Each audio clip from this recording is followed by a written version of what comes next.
Hey, welcome to God's Glory and Men's Real Stories. Whether this is your first time joining us or you've been here from the start, I'm grateful you're here. I want you to look at this as a safe space for stories, real stories, stories of struggle, healing, and hope that we find God in. No matter what your journey looks like, it matters. You matter, and your story isn't over. So before we get going, if you're watching on YouTube, go ahead and hit that thumbs up for us. Hit that thumbs up for the guest that I had today. Hit that thumbs up to let us know you're here. And no matter where you're watching or listening from, subscribe now so you never miss an episode. And don't keep these conversations to yourself. Share them with someone who needs to hear this episode. So let's get in there.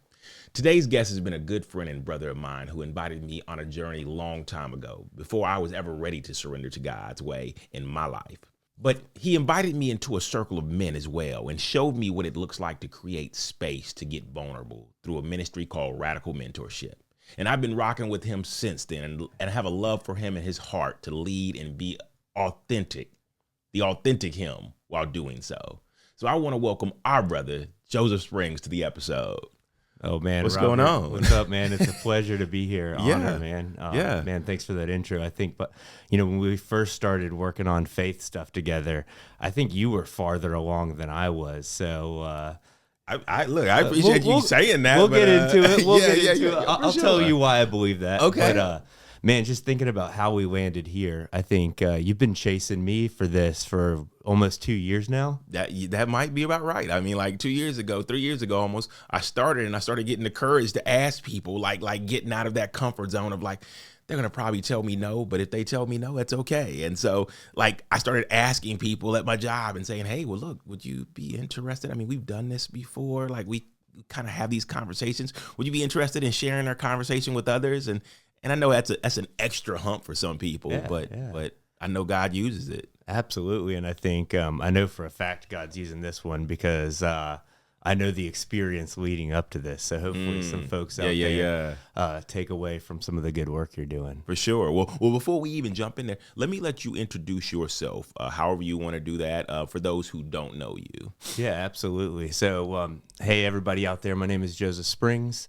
I'm born and raised in North Carolina.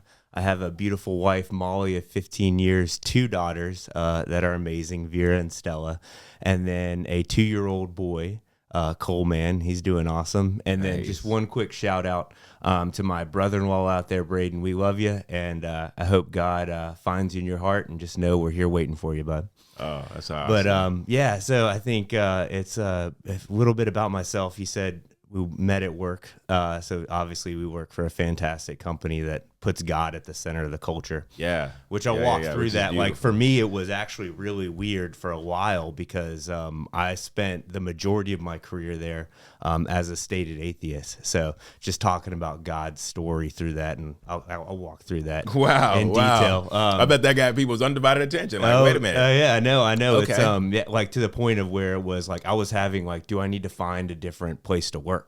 Because I wasn't a believer. Wow. And so the message God's kind of put on my heart for the audience today is like, if you can find the courage and the discipline to work on yourself, God will be there waiting for you.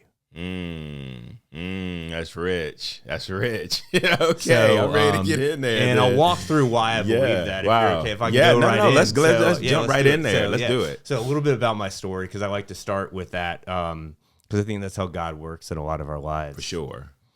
So I grew up in a fantastic childhood. My parents were amazing parents, super supportive.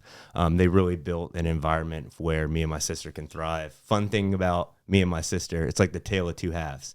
I have never lived more than 30 miles away from where I was born.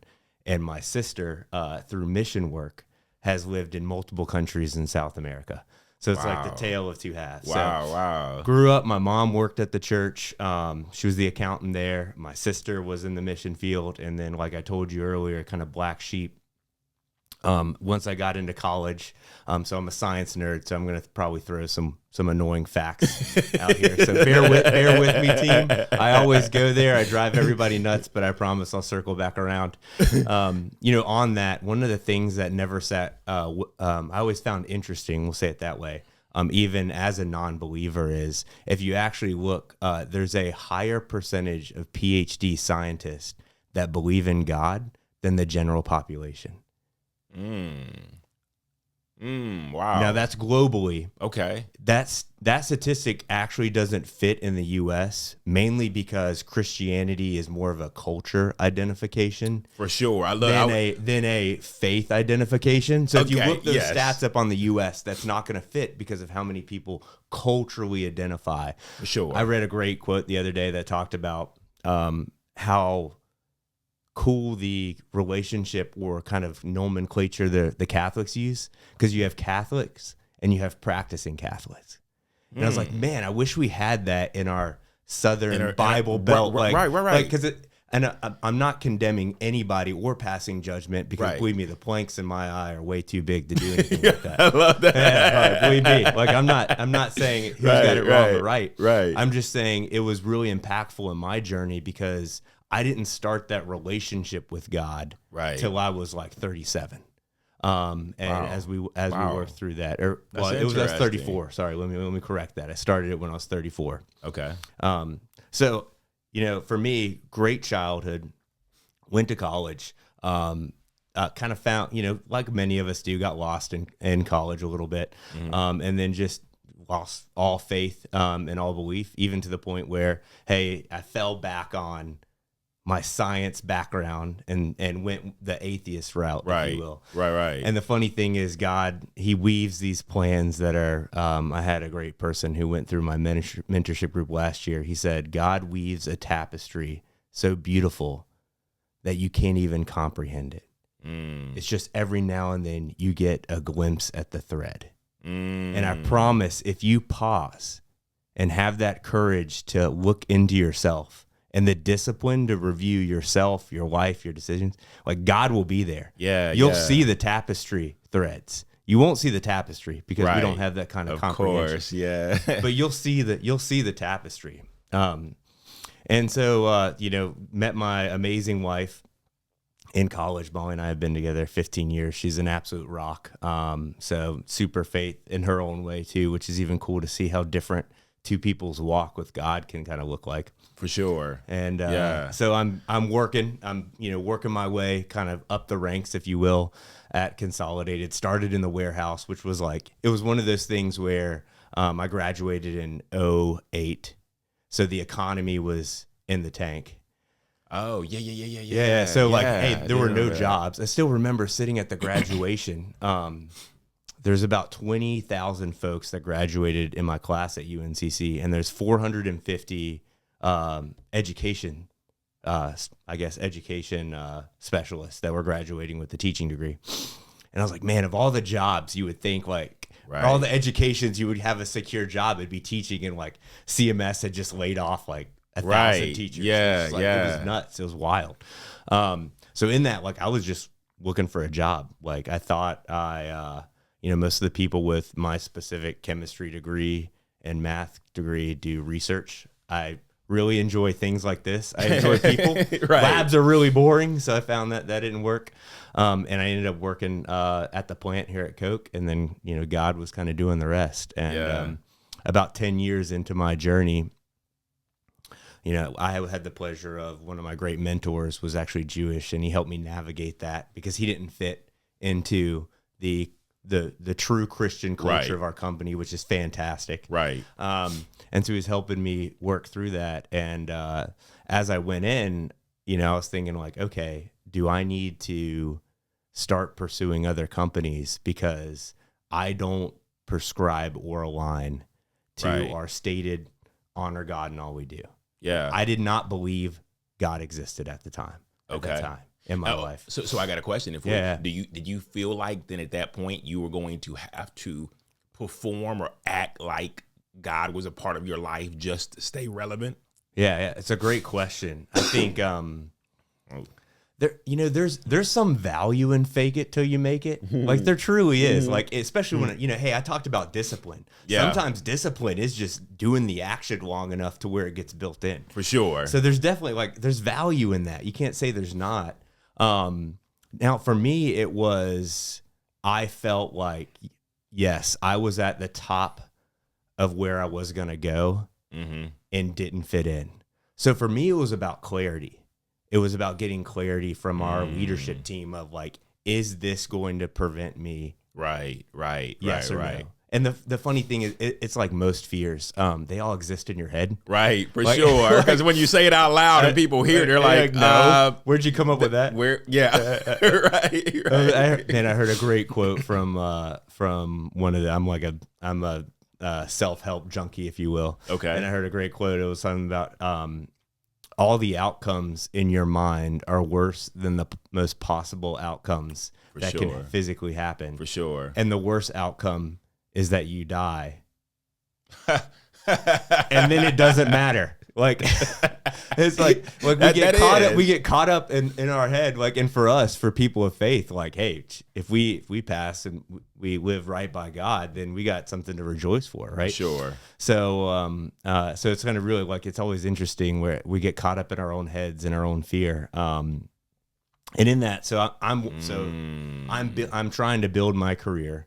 Trying to support my family. I always had the Christ-like, is what I called it at the time, foundation that I learned in the church that my parents helped instill. Now, what did that look like? So, yeah, that's a great question. Yeah. So I think at the end of the day, Jesus calls us to love everybody and obviously honor God, love your neighbor. Right. And if you love God, then you're going to do the right thing. Yeah. Okay. And then if you love your neighbor, you're going to be kind to everybody. So I kind of just bucket into those two things. Like, am I doing the right thing? Right. And am I being kind when I'm doing it? Yeah. Like, that's just how I kind of view it. Okay. So I always had those principles in my life. And you mentioned the Radical Mentorship. I got the honor of getting a call from one of our top leaders at Consolidated who invited me to do a Radical Mentorship group. Similar to you, I pushed them off for 2 years. And, okay, I feel better. I feel better now. It's a 2-year thing, which is kind of silly. Like, think about that. Like, I'm asking for clarity. Right. One of our leaders is trying to provide me clarity, and I say no. Yeah. Like, so it's like man, when you, again, if you can create the discipline to evaluate your own decisions and your own mindset, like you'll expose yourself, which is scary. For sure. Where the courage comes in. For sure. I think, I agree with you. I think clarity comes with discomfort. And it requires you to say, hey, look, if I want to be clear on this, I'm going to have uncomfortable conversations, or I'm going to have to ask for things that I may not be ready for the answer for, as you're saying. Yeah. So yeah. And because when I was first extended the offer, my oldest was a NICU baby, so she spent 45 days in the NICU, and it's kind of funny now being a believer, because I was like, now's not the right time. When it's like those of belief are like, no, it's absolute. When people tell me like, man, I got too much mess going on in my life, I was like, no, right now is the time you need to come center your life around God. For sure. So it's kind of funny. And the interesting thing about that is, through our oldest NICU experience, that's where my wife's beliefs started. So her beliefs started 2 years before me. And I'll walk through how that played out the year I came to faith. Wow. So fast forward 2 years from there, I was like, okay, things are settling down. We have our first kid. And I started to evaluate, like, hey, the people leading the mentorship group propose something that I want. Like, they're appear good men, good fathers, and I was like, I need to figure out how to balance like career and family. I wasn't doing it very well. I thought I was doing it. It was one of those things of, I don't know if you've ever had that situation where if you haven't ranked your priorities, I highly encourage you to do so. And we do that in the mentorship group. Yeah. And man, if you gut check your last week's decisions against your stated priorities, for sure, there'll be some real come to Jesus moments in that. Yeah. Are your actions supporting what you believe to be your priority? For sure. And I'm not saying you have the right or wrong priority. I'm not saying you have the right or wrong actions. Just do the work. Yeah. To reference. I think it's that thing where it's like, I say this is who I am. Yeah. Now I have to back up what I'm saying with my actions. And sometimes I need people to hold me accountable to who I say I want to be, even if I'm not them yet. And that's really what I got out of spending time with you guys initially, because it was like, yeah, I can say that I'm like a great father, but what does that look like? Because it could look like the way maybe other fathers have been absent, and it's like, yeah, but I just show up every day at the end of the day and I smile at them and I walk in the house and that says good father. And it's like, okay, we're getting there. We're getting there. Yeah. And you're right. That is something you could acknowledge. But what do you want to look like, and how does that look as a balance? Because right now it's unbalanced. Oh yeah, 100%, man. And 100%. And I think to your point, you also have to strip away, like, I always go to Romans 12:2. Do not conform to the pattern of this world, but be transformed by the renewing of your mind. Yeah. So that you can decipher the will of God, which is perfect, pleasing, and good. Yeah, that's good. And it's like, because a lot of times, and sorry, it's for the delayed gratification on this story going on right now. But a lot of times I challenge everybody, like, do you believe what you believe? And why? Like, find in the science community, we call it first principles theory. Break down all of the evidence to the basic level where you can prove it to be a fact. If you can't prove it to be a fact, that's okay. But you have to acknowledge the assumptions that are built in there. And then, so for me, I joined the mentorship group 2 years later. And there's if you remember, there's a covenant, there's an agreement you have to sign. My wife's an amazing attorney, so she was not going to let me sign any document that wasn't true. In the document it says I'm Christ follower, and I scratched it out and I said Christ-like because I wasn't there at the time. And signed it and turned it in. Luckily, they didn't turn me away. They did what I hope to do is bring in all those who need God's life and joy. And so I started a 12-month faith-based mentorship group as a stated atheist with the sole aim of how do I become a better balancer of father and career. That was that was what I believed my aim to be at that time. Love that. I love that. Yeah. Okay, so look, before we jump back into the conversation, I want to ask you a quick favor. If these conversations have encouraged you, challenged you, or simply reminded you that you're not alone, would you take a second to subscribe, like, and share this episode, all right? Every share helps us reach another man who may be struggling silently and needs to hear that hope, healing, and freedom are still possible and found in Jesus Christ. And if you'd like to stay connected with everything happening around God's glory and men's real stories, visit our website where you'll find past episodes, podcast updates, merch, and resources designed to support men on their journey towards healing, freedom, and a deeper relationship with God. Thank you for being part of this community. We don't take the support lightly. Now, let's get back to the conversation. I think as I'm sitting here, there's so many little things that you said. Like I'm going at this a different angle. So I know that some people are looking for the faith factor. I'm looking for the father and husband and career balance. And I think what was really interesting that you said was you scratched through follower of Christ and said, I'm Christ-like. And I'm thinking to myself, man, how often do we believe based on the way we're living that we're like Christ and have never been close enough to him to know what he's actually like? And I was like, oh my goodness, that's, and I really believe that is a lot of our mentality. And that's no judgment on anybody, but I have believed that, like you said, if I can love others and if I can love my neighbor, if I can love God, if I can believe that God exists, then that's enough. And I think the first thing that tripped me up was when my neighbor turned to my enemy, and it was like, all right, well, do I still have to love him? Yeah. And that was where I began to understand who Christ actually was through that. But so I just thought about that as you were like, scratch through Christ-like. And I was like, yeah, I thought I was close enough or very much like him until I realized, like, oh man, you do hard stuff. Oh, well, I mean, we're all short. I mean, Right. if we weren't all short, Right. then there wouldn't be a 100%. reason There why would be- Jesus come came to on. this earth. So Come it's like, on. Yeah. again, all of our planks, it's all of For our sure. planks are bigger than for any of us to pass 100%. judgment.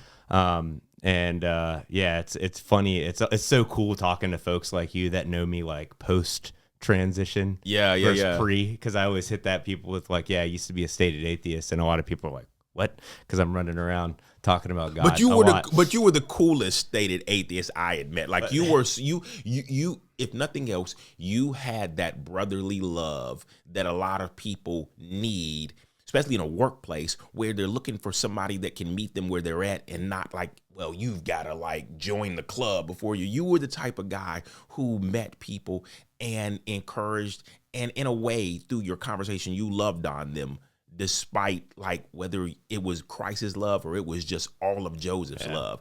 And so I think that if nothing else, God put that in you, and he got that right when he created you.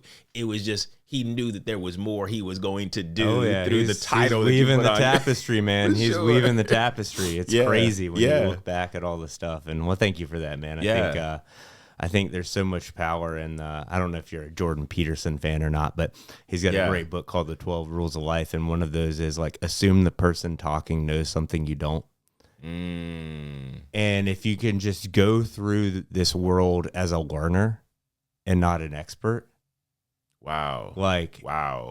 And just realize, hey, we're incomplete. Check. We all know that. Yeah. And so we all have something to learn, and you can learn something from everybody. For sure. And that right there is a Christ-like humility to say, hey, look, you know what? There's something you could teach me, even though my title may have me above you, but there's something that I could learn from you despite what our differences are, despite all that I know and what you're wanting to learn from me. And even as a mentor, I can learn something from you. So let's look at this as an exchange. So I think that's beautiful. Yeah. So I think that's where I believe when you say, hey, I experienced that, call it brotherly love even before my walk with Christ. I think that's where it came from, that like that passionate like I truly want to get to know you, because you have something to you have value to bring to this world, and I don't know what it is. For sure. So let's go find that together. Like, I may see it, I may not. That's not up to me. It's up to God. But you'll learn so much on the journey. I know, right? I know. You get smarter. You get smarter over time. So for sure. So in this, I'm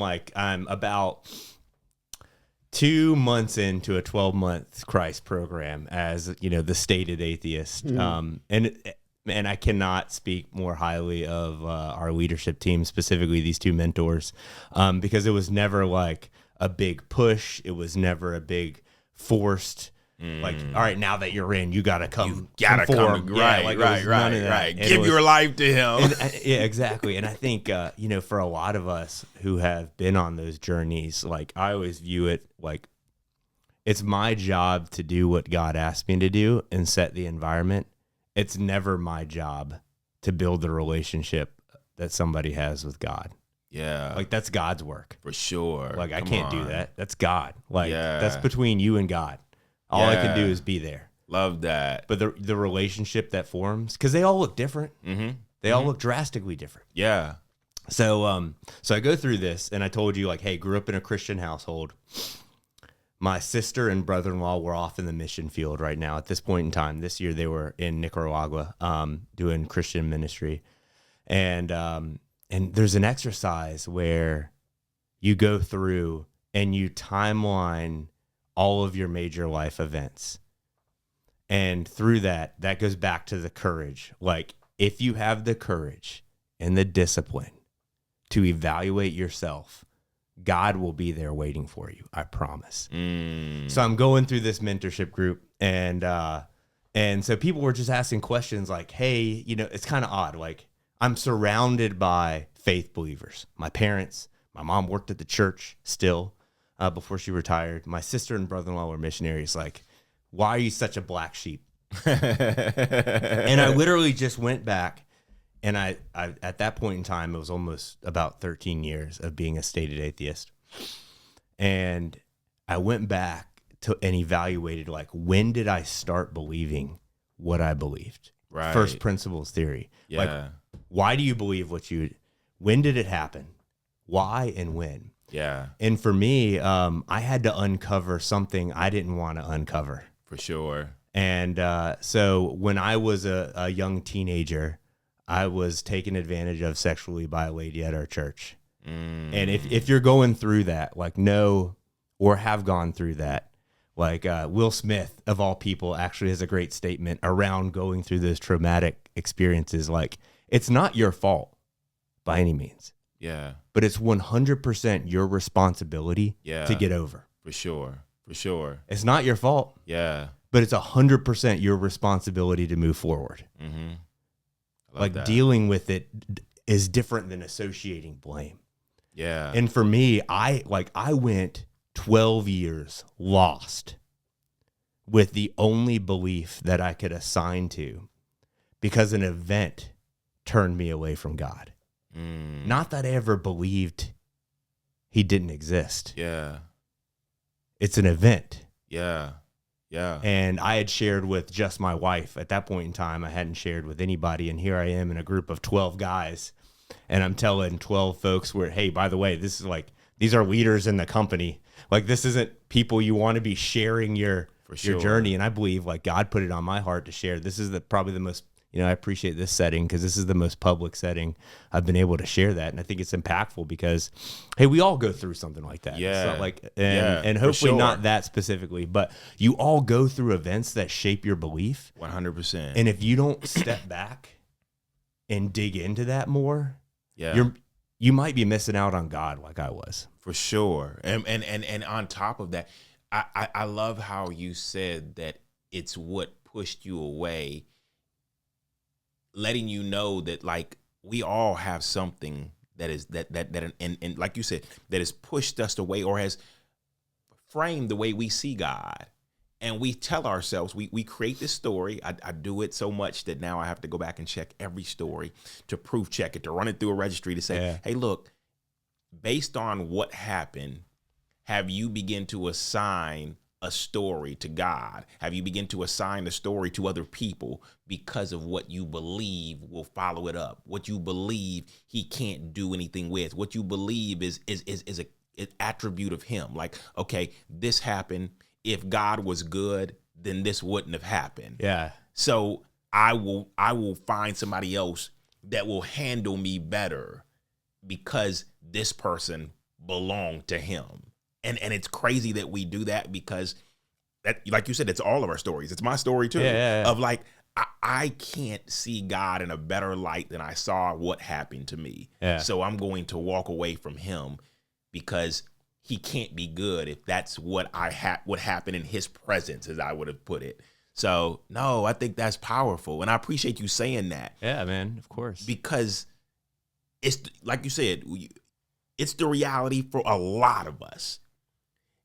Some of us, it's a reality that we have run from because if I tell people, then maybe that will screw up the way they see God. So it goes on both sides. Some of us, it makes us run from God. Some of us, it just makes us hide behind God and say, well, no, I just want to present this perfect picture so God looks good. I don't want people to know that happened. Yeah. So like, just smile through it all until the smile you can't hold up anymore because it's become so heavy. Or it's heavy. Exhausting. Yes. Like that's where it's like when you say like authentic, like I've like one of the, I would say the most amazing things that I've seen in myself through my relationship with God is just being that authentic self. Yeah. It's so much more productive. Yeah. And it doesn't take the effort it does to keep the mask up. Like most of us, if you really go back and evaluate Joseph and why he pushed away, it all comes down to shame. Mm-hmm. Mm-hmm.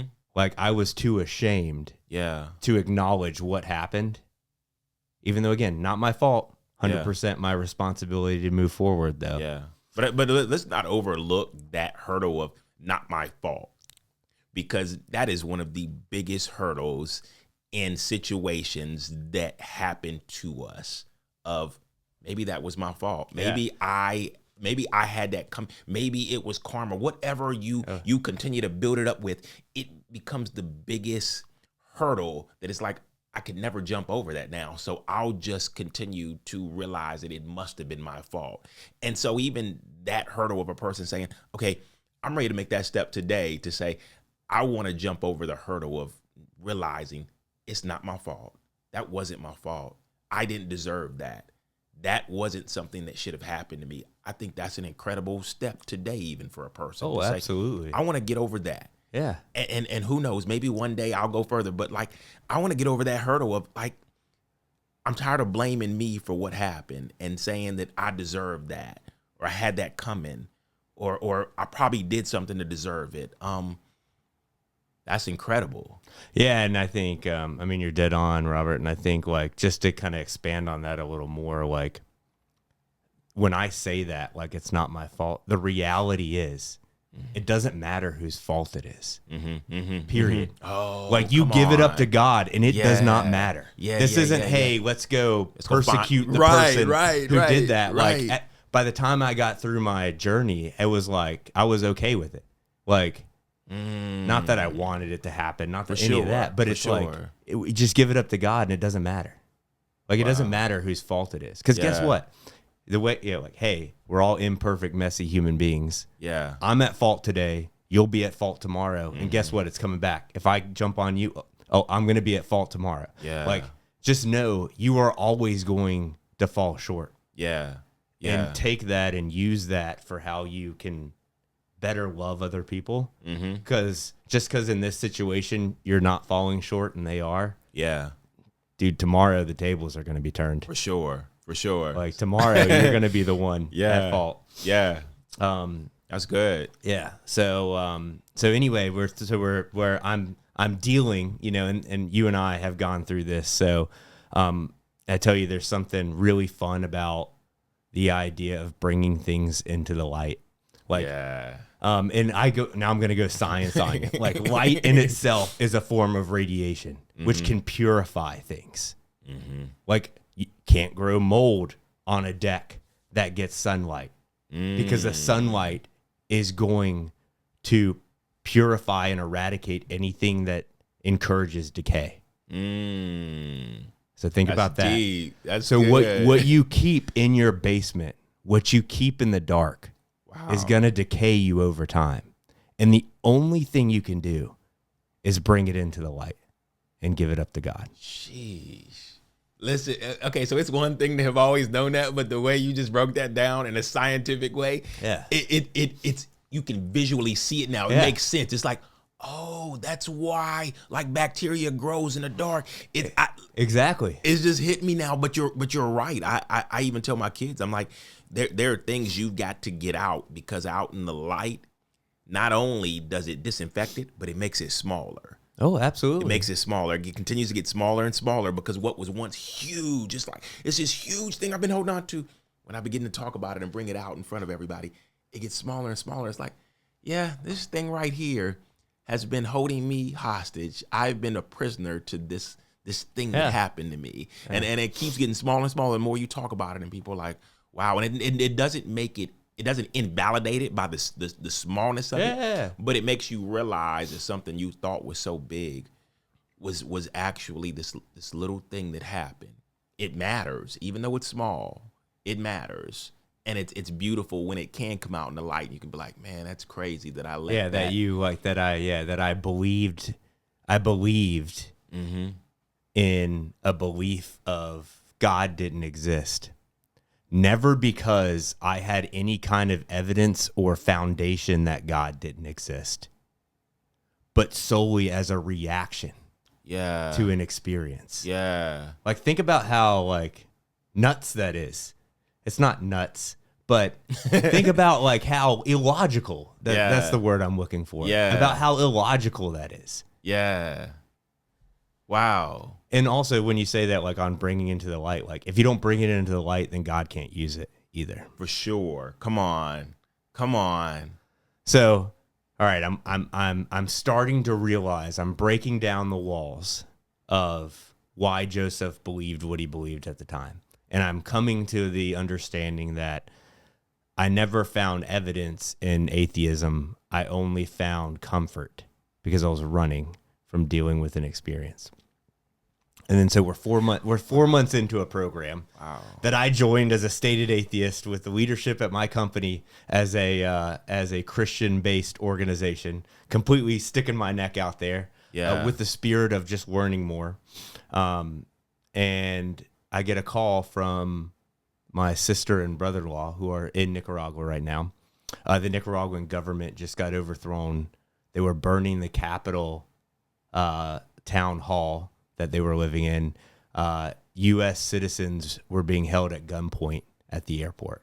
They were 2 hours away from the airport, but they couldn't take any roads because there were barricades. So there's a group of 50 missionaries they were trying to extract that they were going to have to back country on a 24-hour trip to get to the airport. Wow. And so I'm like, well, here we go again. Sheesh. Like they're out there doing your stuff. Yeah, like, yeah. Through this experience. right. It's almost like once you overthrew one thing, I know. It's like here comes another thing example. to try to disprove. Dude, that's what the devil will do, man. 100% coming after you, especially when you get closer to God. For sure. And so I do what Joseph does. I call somebody I know who has multiple planes, and I say, hey, sir, I need your plane. He's also leading the mentorship group. And he's like, what? I'm like, I need your plane. Explain. My sister and brother-in-law in Nicaragua, they're stuck. U.S. citizens are being held at gunpoint. I need your plane now. Help me go get my sister. If you're, even to the audacity of, if you're who you say you are. Wow. Yeah. Let's go get my Christian missionary sister and brother-in-law. Wow. And he said, Joseph, we're not going to do that. But what we will do is pray. Yeah. And so him and I prayed. And I'm caught up in emotions. Part of me is like, pray. That's the answer. right. We can do something, and we're choosing not to. Yeah. And prayer is the answer. That did not compute. Yeah. Well, 11 hours later, I picked them up from the Charlotte Douglas Airport. Come on. 11 hours. Come on. Safely, they made it. Credit to God for their journey and their experience. But 11 hours later, and when after me and the gentleman prayed about it, I just said, look, God, I'm going to try this. You bring my sister and brother-in-law home, and I'll never question you again. And then 11 hours later, they were getting in my car at the airport. Okay, man. That makes complete sense. But hey there, before we continue on with today's episode of God's Glory and Men's Real Stories, we want to take a moment to share something special with you. Our new sponsor, Confined Space Coffee. Are you looking for a coffee that fuels your heart and uplifts your spirits? Well, look no further. Confined Space Coffee isn't just your average brew. It's a handcrafted blend designed for those who seek connection, inspiration, and a good coffee to sip while sharing stories. It's made from the finest beans sourced from around the world, where every cup is a testament to hard work and dedication, perfect for you, our listeners, who appreciate the beauty in every step of the journey. At Confined Space Coffee, they believe that great conversation and deep connections often happen over a warm cup of coffee. Whether you're getting ready for a long day or winding down and listening to a powerful conversation on our podcast, their coffee is there to accompany you. So here's the best part as a special offer to our listening community. You can use the code GLORY, capital GLORY, at checkout to receive 10% off your first order. That's right. Experience the vibrant flavors and rich stories waiting for you in every sip. So why not brew some Confined Space Coffee today? Gather around the table, share your own stories, and let the warmth of great coffee bring you closer to those you love. Remember, brewing coffee is an art, and at Confined Space Coffee, they're dedicated to making every cup a masterpiece, while bringing attention to the dark, confined spaces we find ourselves in that bring us closer to God. Now, let's get back to today's episode. Remember, whether it's sharing God's glory or exploring men's real stories, great coffee makes everything better. Thanks again for tuning in. And when I say this okay, so this story is so powerful because it's like you watch how God reveals himself to you through your pain.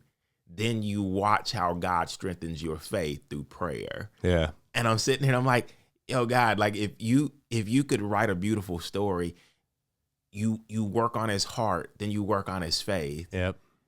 And that is so beautiful, because I think there is that thing where it's like, I have head knowledge of God. I believe he exists and I can see him through the hurt in my life. But do I believe enough that I can sit back and pray that he is working things for not just my good, but for my family's good? He's working things for all those that I care about's good. And is he that good, despite the fact that I've questioned his goodness at one time? And I mean, this is, wow. Amen. Or why would God come to somebody who has pushed him away for 12 years? Yeah. Like, talk about that. Like, by all logical measures, which, hey, start with, we can't understand or comprehend the logic of God. But by all human logical measures, like, why would God come help me? Now, he could help my sister and brother-in-law. You know, you could argue because that. they've been working for him. Yeah, exactly. Like, you're like, if you're going to help people, help your own people first. Like, let's start with that, God. But so you could say that, but to use that, like, to weave the tapestry, like, all of this happened in the same year. Which wasn't the year I was originally invited to mentorship group. I had to call 2 years later and say, like, I'm ready for some reason. And they took me on. And 4 months in, I go from, 12 years at a company as a stated atheist, wondering if I can pursue my career there, which that was completely made up in my own head. There was never any pressure to conform by any means. For sure. Just all in my head. For sure. To then now I'm passionate about God. So at that point in time, it's like, okay, God exists. All right, I'm not going to go back on my word. And I just saw all this stuff happen. And he answers prayer. I know. Like, when there was like a physical thing we could have done to just that seems way easier. Yeah. Okay, so let's sit on that though, because as men, I think I love how you said this is physical thing that I could do. Like we always see the things we could do. I could fix that. I can do that. And like God is saying sometimes, I want you to sit back and trust me with it. And I love that you were like, it took me 2 years to join the group, but it was like, no, God was like, no, you're right on time. Exactly. Like for him, I was threaded up and right in his weave. Yeah. It's like, you think you're 2 years late. You're actually right on time with my timing. And what's about to happen is going to not just show you who I am, but this is going to show you what I can do. And I don't need your strength. I don't need your resources. I don't need your plane. I can do this on my own, but I need you to trust me. And I believe there is this thing of like, but can I trust you with it, God? Like that's mine. Like I want you to be. Can you be gentle with it? It's fragile, God. Do you possess the love to be fragile with the things I love? And he's like, if you think you love it, imagine how much I love it, because I created it. Oh yeah, I created them too. They're mine. Yeah, or the blessings he has that we can't even comprehend. That if you operate through his will, like his plan, is always gonna be better than anything you can comprehend. Yeah. And it's gonna be, from my experience, it's better in ways that you didn't know you needed. Back to Romans 12:2. Like, because what you believe is what you have been conformed to this world to believe. 100% is what you've been programmed with. Yeah, exactly, man. Exactly. I tell, especially all the people at work, like, just going through this experience, like, if you really go back and evaluate, like, why you believe what you believe, first principles, you'll find how much of what you believe is, to your point, just programmed. Yep. Wow. So incredible. All right. So 5 months into a year mentorship, I'm now a believer in God. And I always understood the value and the principles of Jesus. So I never had to do like God, then Jesus. It was kind of like all at one with the Holy Spirit coming in. Right. But then I was like, crap. Like God, I'm like, I'm going through this amazing transformation men's group, but like, what's working on my wife? Like, so my wife was totally okay and supportive of my stated atheism. I joined a 6-month, 12-month mentorship group in month 6. Like I'm over here, preaching, talking about my trends. And I was like, so I literally prayed to him. Like, I was like, let me just show, and I still pray to this now. Like, I want to be so, present God's light so bright, be the, the light and salt of the light, earth, salt, right? Yep. That, I don't have to talk about any of it. People just look and say, I want some of that. Come on. Yeah. Because that's ultimately, that's what drew me to my faith, is the 2 guys who led the mentorship group. Yeah. I wanted what they had. Yeah. They had the ability to do something that I didn't know how to do. And that's what attracted me to begin with. Yeah. So I'm like, okay, I'm just going to pray that my change is so inspiring that, I could change my family and change, and it not disrupt me and my wife's marriage. Yeah. And we started going to a church in Mooresville, and it was like 3 times into the church, they always close the prayer with, if anybody wants to give their life to God, raise your hand. And I raised my hand, and I look over, and Molly's hand's raised too. And the funny thing is, this whole time, Molly was waiting for me. She was waiting for me. She had already gotten there 2 years ago. Yeah. When our NICU baby came home and is now perfectly healthy. Yeah. She saw God through that experience. Yeah. And her relationship with God is very different than mine, because I'm kind of out there. She has a very private relationship with God, which is fantastic. It just shows hey, everybody's relationship is different. For sure. So this whole time I'm over here again, making up things to be worried about in my head. For sure. When God already had it figured out. To your point, I was right on time. It's at that point in time, Molly was like, I've been waiting. Okay, so you know what the beauty of this is it speaks to the design that God created us to be the head of the home. And sometimes it takes us to take that step for our family to step with us. But they're looking to us to say, hey, look, is this what we're doing? Yeah. Is this how we're how are we moving? And a lot of times they'll stand back because we won't take that step in faith. We won't trust that God can do it. And they're looking to us. They're kind of just watching us like, how are we going to handle this? Yeah. Okay. We just going to do it ourselves. Okay, cool. Yeah. We're behind you. Yeah. We trust you. Yeah. But there's this moment where when they see us take a step of faith towards God and say, all right, we're going to put him first and trust him.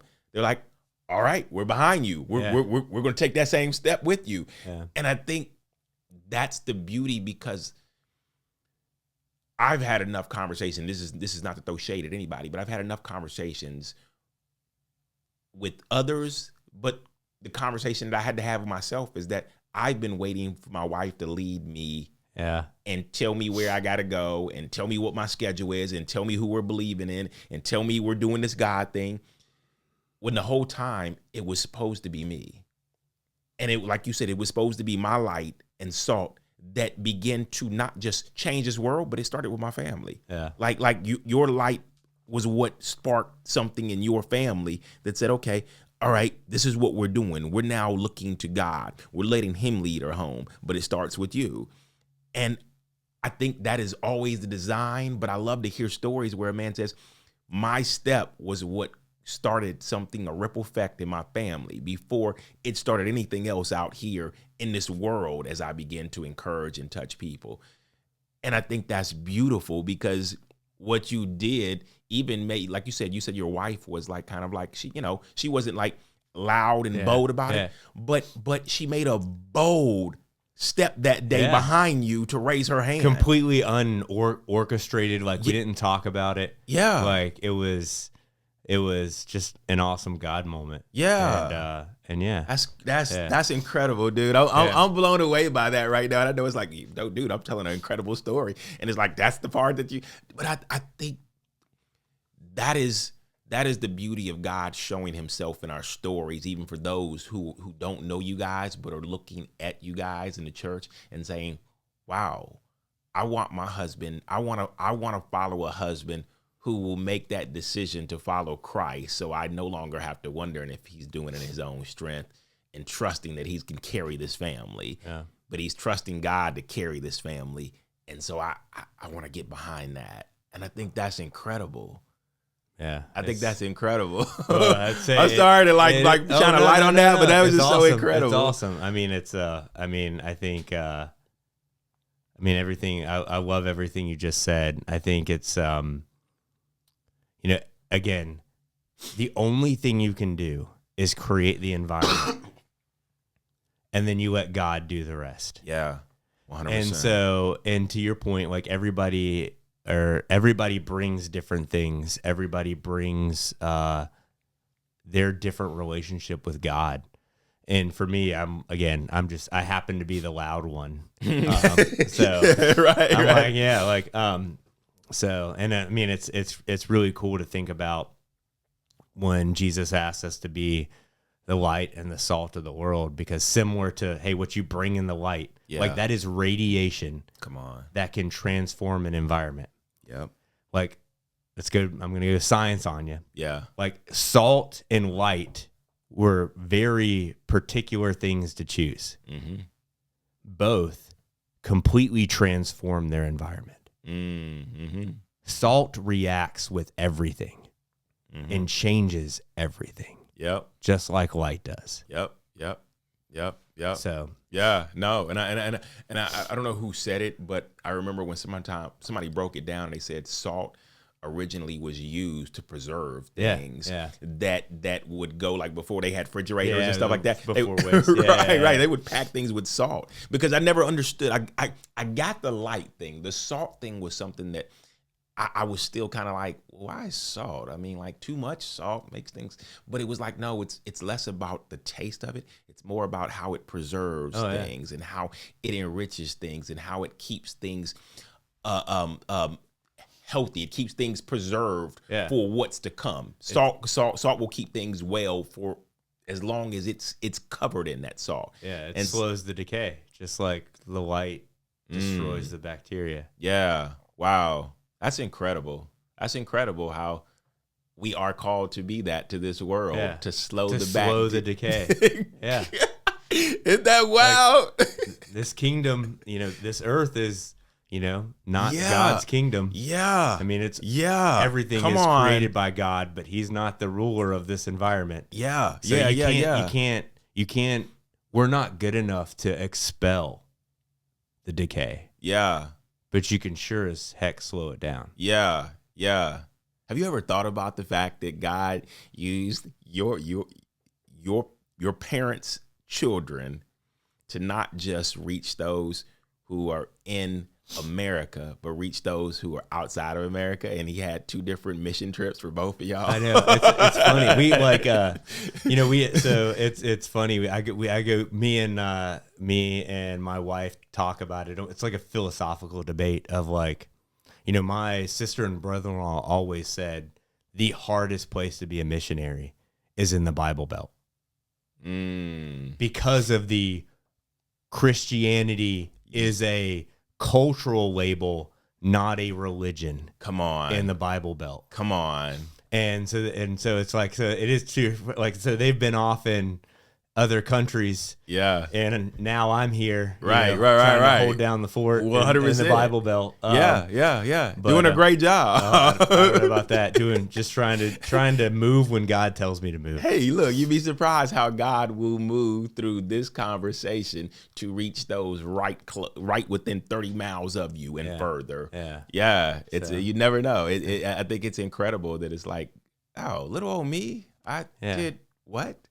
No, but it's like, even if it's one person, as I always say, God used you to pursue that one person's heart who says, I resonate with everything he said. And it wasn't until he said it that I remembered it. Yeah. Like he saved me the journey back. He just called it out. And it was like that. Yeah. That happened. Yeah. And that's how I've been looking at God through that lens of that thing that happened. And it was never a clear lens. So he looked very cloudy. He looked very unsafe. He looked very unloving. But the second I took that lens of what happened out, I saw him more clearly. And I saw the cross, and it was like, wow. Yeah, that's a great way to say it. Yeah. It's incredible. I think that's the beauty of sharing stories. Oh yeah. And that there's something in it for any and everybody, even if they don't come back to you, like the blind men, and when the one came back and said, hey, look, I appreciate what you did, because it's like you say, I throw the seed, I throw the story, and let God do the work after that. Yeah, to think it's kind of interesting. Like, I always view it in the think of like, to think I can truly like change somebody and change their relationship is a really like audacious thing to think. Like, you're really that good. And I used to believe that I was that good. Don't get me wrong. But like, you're really that good that you're going to reach into somebody's heart and change them. No, bro, you ain't that good. I ain't that good. All you can do is create the environment. And so now we're 8 months into the 12-month mentorship group. My wife and I have both given our lives to God. And then we closed out the group, obviously started leading some other groups with, shout out to Robert McAfee, fantastic Christian man. Love you, dude. Love you too. There you go. Love it. He's been a staple in my faith. And then we actually went call it the very next year, we got baptized in Peru, which was a cool experience. Wow. We went down and had my sister and brother-in-law baptize us. You and your wife? Yeah, me and my wife went down and got baptized by my sister and brother-in-law in Peru, which was just a cool experience. Wow. For God to kind of just wrap it all up. Yeah. I'd been baptized when I was a kid, in the church, but to actually go through it in the meaningful relationship way. For sure. Just game-changing. Yeah, It was your choice of making something that was like still private, personal, something. You made a public declaration to say, I'm all in, as Chris Patton put it one time. I'm all in to what you want to do in my life, and I want the public to see that. Yeah. And I think that's incredible. Yeah. Yeah, and then it's like, it's amazing when you think through, like, Robert kind of told me the term of God winks. Like, when you step back and try to look to see where God's working, like, you'll find him. Yeah. Again, if you have the courage and the discipline to work on yourself, God will be there waiting for you. For sure. Like, we're all Elijah. Like, waiting for a burning bush to come down to tell me I should not buy that BMW. I should buy some other thing, right? We're all waiting for God, give me this sign. Give me a sign, God. But that's not. I won't even put water on it. Make it easy for that's you. not how he works. He's going to talk to you in whispers. And it's super, like, I thought it's super cool. For those of you who don't know, it's like 6 a.m. on a Sunday. So I made my man Robert get up and like, hey man, I got my spiritual time. Hey, this is the first too. I love it. There you go. I love it. And I tried to look through all the scripture to validate my like morning prayer time. And like, there's actually only one scripture where Jesus gets up early in the morning and goes and prays in solitude, but he is continuously praying in solitude. Yeah. So the thing about that is, like, let's go to the discipline aspect. Like, Jesus, the perfect human being, had to have the discipline to seek God daily. So think about how often we, as imperfect human beings, need to seek him and his guidance. Sheesh. Like, just... Yeah. Like, just think about that. Yeah. Then it makes you question, am I doing it enough then? As imperfect as I am, like, maybe I should be going to God more times a day than I am been, because I'm not taking these things that happen that I'm experiencing to him every time it happens. The first thing I do is like, okay, can I solve this? Yeah. Can I fix this? Can I figure this out on my own? I want 100%. Yeah. Yeah. It's kind of crazy when you think about it in those contexts, like just to break it down logically, like the perfect human being seeked out God daily. Yeah. So how often do we need to do that? And by no means am I perfect at it. Right. Like, none of us are. Like, for sure. I don't ever want anybody to take that from this podcast that like the men who sit at this table have figured it all out. No. Yeah, but I think the beauty is that we start our day. We started this morning in worship. Yeah. We came to this table with what some people may say, well, you guys are just having conversation. But no, this is worship, because the conversation is rooted in what has happened and who was there all along that we can give the glory to. It wasn't like, well, if I had just muscled up the strength to do it, I could have worked that out and I could have changed this and I could have changed my family and the work. It's like, no, in all the strength I had, I couldn't have done it because I was stuck behind something that kept me prisoner to that. And it wasn't until God began to step through the hurdles that kept me behind them that I began to say, wow, okay, so he can do a lot more than me.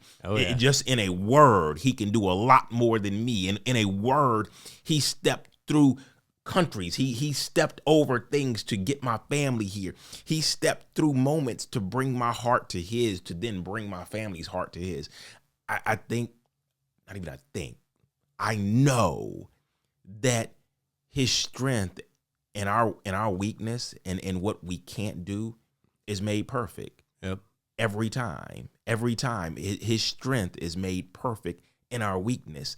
But that calls us into a place to say, are you willing to be weak today? You got to have the courage, man. If you don't have the courage to say, listen, I'm weak. Or the courage to say, like, again, hey, this is where I'm short. Use it. Use it, God. Like, I don't know what you got planned, but I know you'll use it. If I give it to you, you will use it. For sure. Sheesh. Love these moments. I'm having a blast. I love these moments. So how did it so I think the beauty is that what came out of that whole journey with those people was you stepped away with brothers. You stepped away with a newfound faith that was on fire. And then you stepped away and you did what God calls all of us to do. He says, after you've spent time with me, when you know me, then now go and make disciples. And that's how we met, because you called me into something that I was like, actually, it was Robert McAfee. Let me get credit. Robert McAfee, he hit me up at work one day and he was like, man, I'd like to invite you on something. And I was like, uh-oh. like, wait a minute. I remember the first thought was like, wait, I got to keep up this work guy to hang out with you guys for a longer time than just work. It's like, oh, do I have the strength to do this? Do I want to do this? Why would I? Okay. All right. And so like you, I walked into it like, well, maybe this might be a great thing for my career. So I'll step into this from a career standpoint of like, maybe this might allow me to be in the right place with the right people to grow my career. And we'll just take it like that. We'll take it that. And little did I know what God was going to do, not just in that journey, but how he planted a seed in me to say, it's okay to sit around with men and be vulnerable. Because that's really where it started for me. I had 100%. Never done that before until I sat with you guys and I watched you guys do it. And I was like, so this is what we're going to do, huh? It's so awkward, man. I'm out here throwing stories like that. And then you get into like, I try not to be like, my story might be on the end of traumatic, right? So like everybody's journey looks different. So then you got the whole like, to your point, you're showing up and you're still in the like keeping up with the Joneses phase. So you're everybody's jockeying. All right, what's the lay of this? What can I share? What can I not share? Right. Like and hey, what I shared with my group when I went through as an attendee, like it took me 2 rounds before I shared with my, like the shame came back. And going back to that, like I usually, you can wear it as like I'll call it a badge of honor, but the closer you're getting to God, for sure, the harder the devil's going to come after you. For sure. So if you go back to, and going back through the, all right, let's do science logic statements. And there's a great part in Mere Christianity written by C.S. Lewis that says, hey, if there's a 5% chance that an almighty power that can control all outcomes exist, if there's a 5% chance that an almighty power that controls all outcome exists, then it makes more sense to pray to them daily than not. So then you go, all right, and I'm already there. I'm a believer. Mm-hmm. But then also you have to acknowledge if you believe in God, then you have to believe in the devil as well. You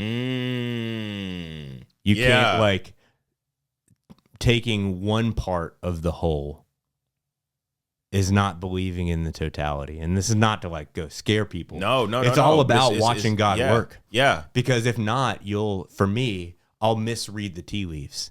Like I was my first 3 years of, and you can ask my wife, my first 3 years of doing a mentorship group, every week we would have a group. I would just turn into this self-centered jerk. And it was the spiritual forces coming after me, trying to convince me I wasn't good enough to go lead these guys because I wasn't living it out.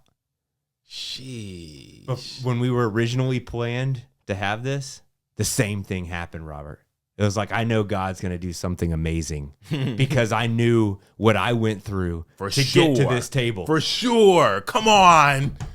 You can't look, that is not talked about enough of like the spiritual battle you have to do to fight for what God is calling you into, and how it's like, oh, no. Just because God called you to it didn't mean it was going to be easy. That is not said enough of like, okay, know that if he is calling you into something, there is a battle between you and that something. Yep. And the devil is doing everything in his power to convince you that you're not the person for it. You're not the right person. You don't have a story. What are you doing? How dare you? Just pick you apart. You are a hypocrite. Yeah. You see how you live, and perfect. You're gonna all of that. Yeah. And it's crazy because I think that is one of the biggest reasons why it has been so hard to people think that I love doing this podcast, but the fight to come upstairs all the time, the fight to make content, there is so much going on in my head that I've had to give the fight and fall back and just say, God, I am starting to believe the voices in my head. So God, I need you to carry me right now. I need you to work through me, even when I feel like I'm not the right person for this and I'm not equipped for this. And I think that is something that a lot of us go through, even when if somebody invites them into something that they're unsure of, there is a fight that's going to follow. And so I appreciate you saying that, because I'm right there with you, man. It's like it's not a comfortable topic, but I believe like if you talk about it and you experience it, like you can transform. Like now, my wife and I smile. Look at whenever I'm being a jerk and I got a mentorship group, I'm like, okay, I'm sorry. Like all of a sudden I'll get upset by the amount of chores I'm doing around the house, like stupid stuff, like just like out of nowhere. It's like I do this every week. Like this isn't and it's just like all of a sudden I'll just be so irritated about it or super grumpy, or even like, hey, like the kid, and like it's my wife and I love the movie Constantine. I don't know if you've seen that movie or not. I'm not saying it's a great way. It's not faith-based, and it's not something to go build your faith on. Right. But there is one really great line that Keanu Reeves said when somebody says, the other main star said she doesn't believe in the devil. And Keanu Reeves said, well, you should, because the devil believes in you. And I think personally, as you weigh out the landscape of today's world, like a latency of action, especially in what God's calling you to do, is the spiritual forces of evil are winning. Yeah. And in today's environment of distraction after distraction after distraction, it's really easy to do a whole lot of nothing. Yeah, for sure. Like, yeah. It is really easy to just do a whole lot of nothing. To sit on the bench. Or like imagine, like if you really play it back, like outside of my forced meditation time, there's like, hey, I'm just like everybody else. When I sit down after playing with the kids, when I sit down for 5 seconds, I pull up YouTube. I'm watching these videos. Mm-hmm. I'm putting some kind of content into my mind. Yeah. And so you got to be mindful of that content, but then be like, we've never lived in an environment as humans that is so easily to be lulled into no action. Yeah. Which therefore means you can't serve God. For sure. Yeah. Yeah. Okay, so look, as that line that Keanu Reeves said, you know what? I would like to just put a cherry on top of his line and saying that just because you don't believe in the devil doesn't mean that he doesn't believe in you. Yeah, there you go. But more importantly, doesn't mean that he doesn't believe what's in you. Yeah. Because he knows what's capable and what God has put in you, just like he knew what he put in me. But if he can convince me that it's not the truth and that I'll look crazy and that everything that surrounds what God is calling out, then he can stop me. He can stop you from doing what's next. Exactly. Taking, even if it's a small step. And so, yeah, it's less of what he believes about you, but what he knows is in you, because he knows that every last one of us were created in the image of somebody that he hates. And he knows that if he can stop, if he can stop us, if he can stop what's coming out of us, what's flowing through us, then he knows that he can stop the mission and the plan that God put on my life. And so when it comes to purpose, it's like your purpose is to allow the voices in your head that are telling you what's inside of you to get under your feet instead of in your mind. Then you'll be able to feel the purpose that God put on your life. Oh, amen to that. And that is something I don't want anybody to ever believe that I've got down pat. No, every day I wake up and I have to put that voice back under my feet instead of allowing it to stay in my head by taking every one of those thoughts that try to tell me that, man, it's too early to wake up with Joseph. Put those thoughts into a chokehold and say, God, I don't know if this is true. And it's like, you know what? I don't even know why I brought that to you. I know it's not true. I'm just going to put it under my feet too. Yeah. And just see what he's going to do in that morning where I'm like, oh man, this is going to be early. But it's like, man, it's Sunday. And if I don't make it to church today, it's okay. I just had church in here because I watched what God did in the faith of a man who took that step to say, you know what, this might just be about this, but you know what though, God, I'm going to give you room to see what else you want to do in this. I'm going to give you room to see what else you can do with my family. I'm going to give you room to see what else you have in store. And I think if you don't tell any more of the story, that right there is just incredible. Yeah. Yeah. God, the glory goes to God for sure. 100%. Yeah. It's fun to just watch him. And now I get to see it. Like now I get to see it in you. I get to see it in others as we go through this. It's just a lot of fun. I get to help, hopefully, provide some guidance. Not that I have it figured out, but then it's like, there's a great book called Chase the Lion, by Mark, Batterson, who, so after I went through the mentorship group, it wasn't a big career change, right? I'm still within the same company, but I went from like supply chain to marketing. I went into a department that I had no business being in, no expertise. So I go from like expert to I know nothing. Like I'm literally sitting down with my team who's a couple levels below me saying like, hi, I'm Joseph. Like, what do you do? Like, I have no idea. Right. Idea. And I've read this book several times through the transition, and it really helped. One was like the object of life is not to arrive safely at death. The object of life is not to arrive safely at death. So like, be bold.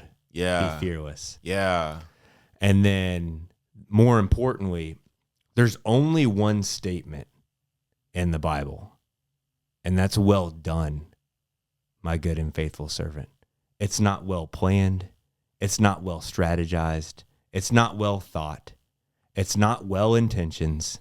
It's well done, period.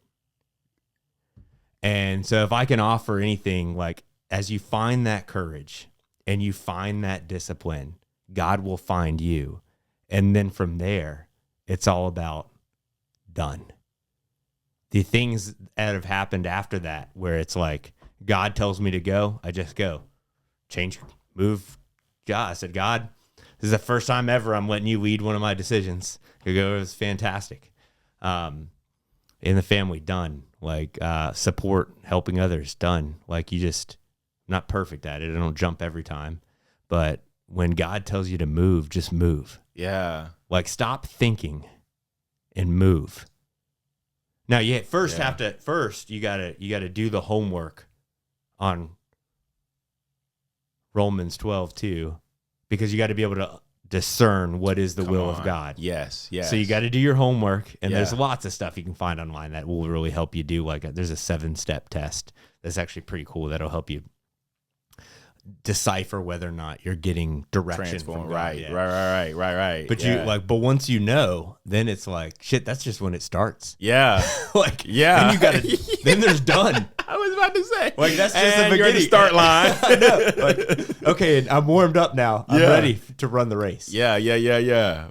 that's good. I love that. Yeah. Yeah, because you're right. It is the start of the race now. Yeah. Now that I have all the crap, I've worked through the crap of what has held me back and what I believed and what now it's to start that race. And it's that I think that's where the difference in I believe in Christ. Now I'm going to follow him. Yeah, exactly. Yeah, Are you yeah. a disciple? Are you a believer or a disciple? Come on. Yeah. Like that's two Yeah. drastically different things. For sure. And then I think too, like, like even taking Jesus model, which is how the radical mentorship model is built out off of, like, it's all about like small, intimate relationships and the power of multiplication, like being disciple of nations. Like you don't have to go be a preacher at a church that has 1,000 people. 100%. 100%. Just love on a couple people. Yeah. You can watch the world change in front of you. Yeah. I think that I'll sit here and I'm thinking to myself, like, Jesus had 12. If you had half that, if you had a quarter of that, then you're doing exactly what he called you to do. Yeah. If you can find one who wants to go on a journey with you and you disciple that person while you're discipled, then I know you're doing exactly what God called you to do, because it's going to require love. It's going to require you loving this person even when they're getting on your nerves. But more importantly, it's the Great Commission of saying, I'm now, as a disciple, going to go disciple somebody else. Yeah. And I'm not, as you said earlier, I'm not going to force them. I'm not going to tell them. I'm not going to sell this as if this is the best product they could ever buy and have or own. And if they don't, they're crazy. No, I'm just going to show them what he can do in their life through my life, through my story. And if they say, oh, I'm good on it, it's not a reflection of you. It's an opportunity. It's an opportunity for God to say, I got it from here. Yeah. Like, Put I in got the it light. from here. Yeah, Yeah. 100%. There it Put it is. in the light. Yeah. And I think you got some really good content out there, like especially in terms of like starting with your kids. I know a couple of your other guests have some awesome stuff out there of just like how to lead in the home and lead your kids. Like, like it doesn't even have it, like start there. For sure. Yeah. Matter of fact, as I love to say it, that's your first ministry. Yeah, exactly. Your church should start in your home. Your first congregation should be in your home. And to be honest, they don't actually want to hear what you got to say. Yeah. I'm sorry. I know people are like, give me the mic so I can talk to them. No, they actually want to see you in action. They want to see the love through your encounters. They want to see the love through how you handle their mother. They want to see the love through how you handle the neighbors who are getting on your nerves, and you always hear you gossip about them and saying things about them that is like, man, if they would just act this way. But it's all in what you do. And as they see that, what do? That's what begins to program them. And they say, well, okay, that's how I'm supposed to treat people. That's how I'm supposed to treat my wife. That's how I'm supposed to treat my husband. And it's all a reflection of you. It's all a reflection of us and what we do. Our disciples are sitting right in front of us already. If you wake up this morning, if you're listening this afternoon, when you get home, those are your disciples. Yep. And if you don't have anybody in that home yet, then the people that are closest to you, maybe it might be the guy that you go and you work out beside every day, who sits on that Stairmaster with you or that treadmill. That might be your disciple. That's the guy that you've been talking to all the time. So who are you a reflection of, and what are you showing that person? Yeah. It's all of that. It makes me think of, especially with parenting, like we have I learned a saying, I can't remember who to credit it to, but like most of the time, like culture and actions are caught, not taught. Yeah. Like, it's caught. Yep. which makes it so freaking difficult.